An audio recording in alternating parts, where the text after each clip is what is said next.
Bismillahirrahmanirrahim. This is the first video for our rhcsa and rhce series.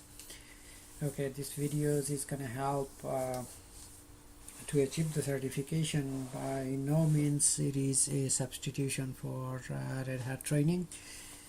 Okay, so we'll start with the very basic level commands, and then we'll move to forward stuff, advanced stuff, such as user management, file system management, SE Linux, firewall, then FTP, Kerberos, LDAP, DNS, Samba, NFS, OROFS, MariaDB. So we have a long way to go, but we'll start from the very basic. So those of you who are already familiar with the basic, let's move on to the advanced level stuff. If not, then start from the first video. Alright, so here we are, we logged in as a regular user as John Doe at centos7 machine. So the basic level commands we have divided into like 5 or 6 parts. Okay, again, if you are already familiar with the basic stuff, let's move on to the advanced level stuff. Otherwise, start from here, do some practice, get familiar with the operating system. Linux is the operating system. On top of the operating system, we'll be installing applications such as, let's say, database or web server or DNS server or DHCP server, NFS or OFS. These are the application levels. Okay, and also we'll be managing file systems. So we'll see how we can create the file system, and on top of the file system, how we can install something or how we can put something in there. Alright, so here we logged into a system called centos7. Let's say if we do uname, okay, see the machine says centos7 at thelabbooks.com. Okay, it is running centos7 or okay, CentOS release version 7.1. okay, as you can see, the file name is called Red Hat release. This is a community version of Red Hat 7, so it's the same thing as Red Hat 7, okay, except the logo and some subscription stuff. Alright, so let's see our system time. Okay, date is now November 10th, 7:05 p.m. Alright, calendar. Okay, as you can see, this is November 2015. Let's say if we want to see the entire year, calendar 2015, it shows the entire year. Alright, so a trivia question will be, let's say cal 1752, and look at the month of September, why it is so small. Alright, so let's start from where we are now. Okay, we have some file and directories.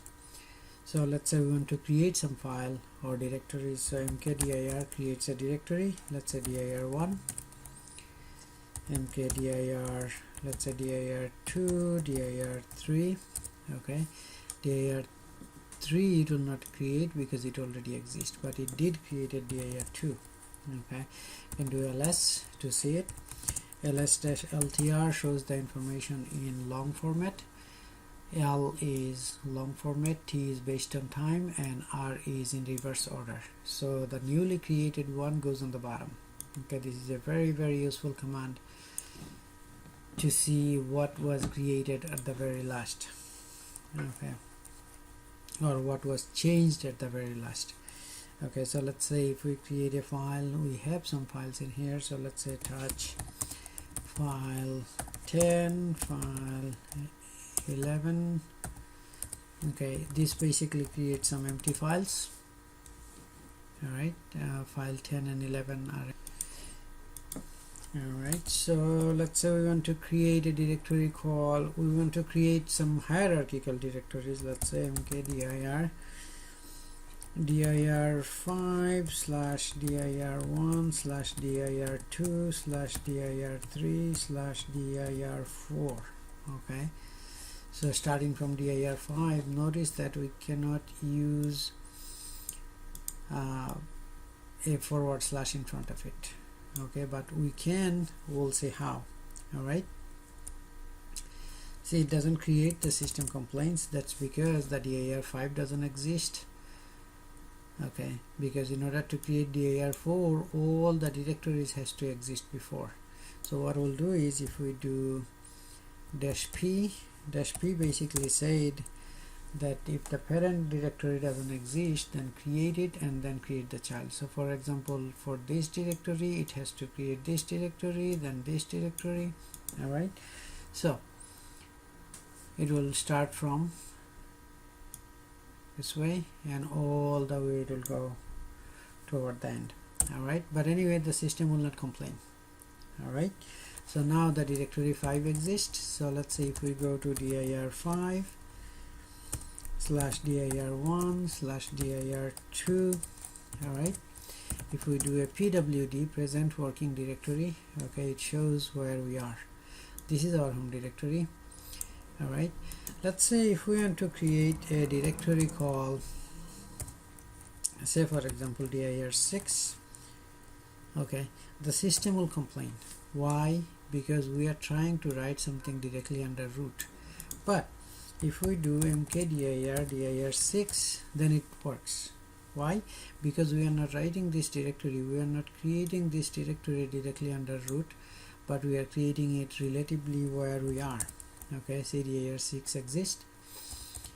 All right, so if we want to create, let's say starting from the, this is called a relative path. Relative meaning wherever I am, create that thing in here. All right, so let's say if we do this, we are on home dir5 dir2 dir1 dir2. right, let's go back to our home directory. Okay, let's say we want to create a directory called dir15. okay, and if we do it from the slash, then that basically we are saying that create this directory under root file system. Okay, that is not allowed. Why? Because we don't have the right permission to directly under root. Why? Because we are a regular user. Once we are a root user, then we'll be able to do it. All right, so let's say if we want to use the absolute path, but if we do it from here, for example, okay, see, we can do it. Right, if we want to do it using the absolute path, then what we have to do is we have to specify the entire path, our home directory, then let's say dir16 for example. See, this time the system doesn't complain. Why? Because the system says that the home directory is directly under root, then underneath that this is our home directory, and underneath our home directory we can create whatever we want. All right, so let's go back to dir5 slash, okay, so let's see if we want to go back to directories, what we can do is we can do cd change directory. Okay, see, we are on dir5. Anytime we want to go back to the directory we used to be, we can do cd dash. All right, see, it says this is where we used to be. If we do it again, we'll go back to two directories, which that's where we used to be before. All right, so let's see if we do ls-a, it shows all the directories including the hidden ones. Nothing is there, no hidden files. So let's go back to our home directory and let's do ls-a. Okay, as you can see, there are some files and directories starting with a.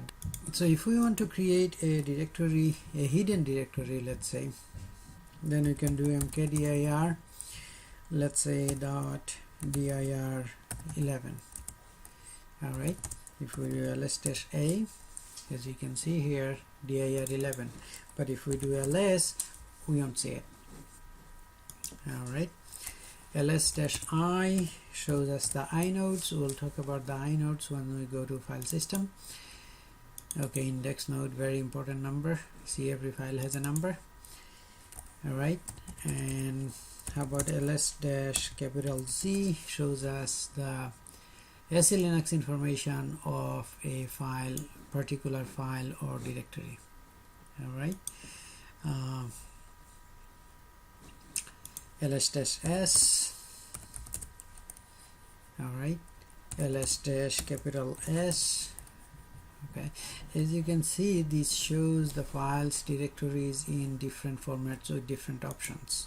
Okay, if we do ls-F, it shows the files and directories. Let's say after the name, if there is a forward slash. Okay, so let's see how we can create. We saw how we can create a file. There are lots of other ways to create a file. So let's say if we do echo, this is file, let's say 20. All right, and if we double quote, append it to, let's say, file 20. Okay, see, the file 20 doesn't exist here. Now it will create a file 20. all right, so let's say if we do ls, see, there is file 20. If we open up this file, okay, here we go. Also, let's say if we append some information to a file, if it doesn't exist, it will create it. So let's say man ls, append it to, let's say, file 21. okay, cat file 21. See, there is the output of man ls. So what is man ls? Man ls, man is manual page for ls command. Okay, these are very useful stuff. A lot of time you're gonna need it to see the switches, basically, like for example ls-F, ls-I, ls-Z. what does it mean? It tells short, very short description. Okay, so how do we copy a file? So let's say we have a file called file 21. If we do du-sh, show me the disk usage from here in summary in human readable format. Okay, as you can see here, file 21 is 8 kilobyte in size. Okay, so let's say if we copy this file, let's say file 21 to file 22. all right, and we can run the same command. See, file 21 and file 22 is the same size. To rename a file is mb, or move from one location to another location. Let's say file 23. okay, see, file 21 or 22 doesn't exist, but now file 23 does. all right, so to open a file is cat, let's say file 22. File 22 doesn't exist. Let's say file 23. It opens up the file completely. Let's say if we do file 23, then it opens up the file one page at a time. You can use the space bar to go down. Let's say file 23. okay, also we can do vi, which is very, very useful command. We have to learn, absolutely we have to learn the vi if we have to work in Linux or Unix, because there is no GUI, there is no notepad. So let's say if you need to change a configuration file, you need to learn one of those editors. I like vi or vim. You can use nano, you can use emacs, whatever you want, but one of them you have to learn it very, very well. I prefer vim or vi.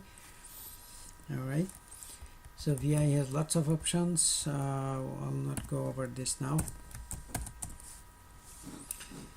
all right, let's see a few other commands, such as, let's say file 23, for example. We have some contents in there.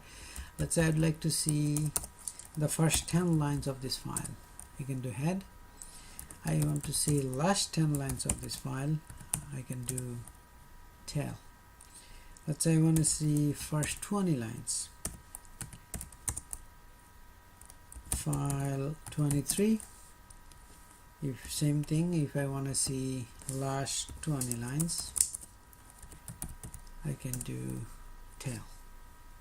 Alright, there is a very useful command is called grep. We'll learn or we'll use it a lot. Alright, let's say I'd like to see the word ls in file 23. See, there it exists in many lines. How many lines does it exist? Let's see if we do wc-l. Okay, it's 10. On 10 lines the word ls exists.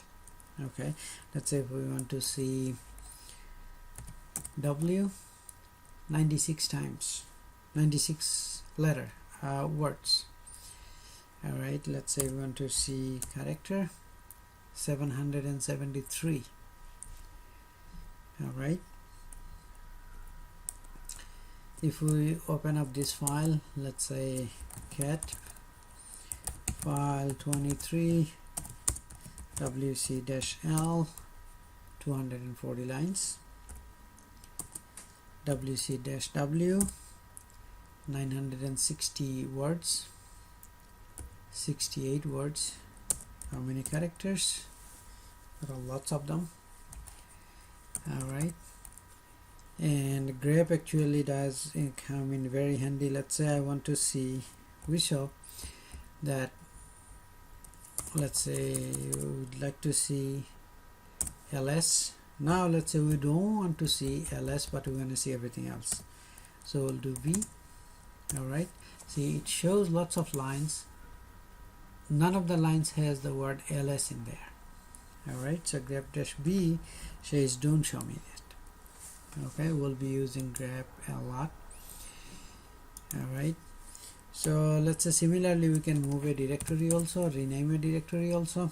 So let's say mv dir5, or let's say dir15 to dir25. Okay, if we'd like to delete a directory, if it is empty, we can do rmdir, let's say dir25. See, it gets deleted without any error. But let's say if we would like to delete a directory that has some stuff in it, so rmdir, let's say dir5, oops,